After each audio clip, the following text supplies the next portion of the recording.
It's a cool, crisp autumn afternoon, and you want to go outside and see the colors.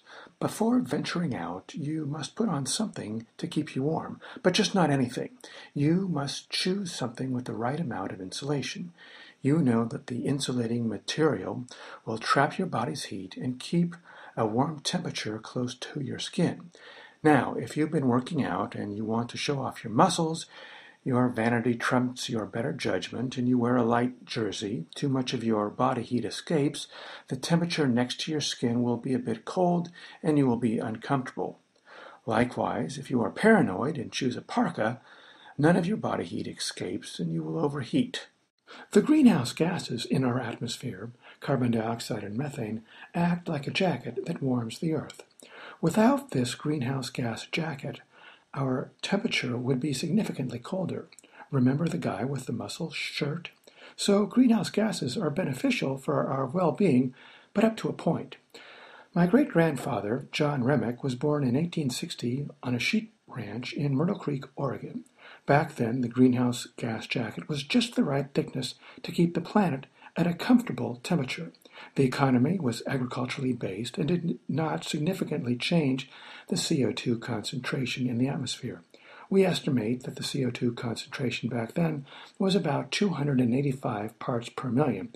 This means that if you grab 1,000,000 molecules in your hand, 285 would be CO2. In 1866, coal was discovered near Red Lodge, Montana. Coal meant jobs. Immigrants came from all over Europe to mine the coal.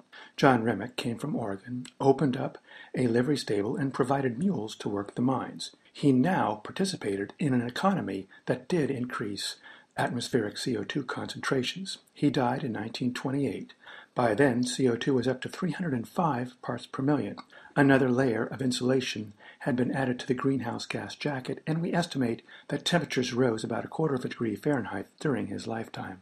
It's 1959, and I am 2 years old. Charles David Keeling starts making routine measurements of atmospheric CO2.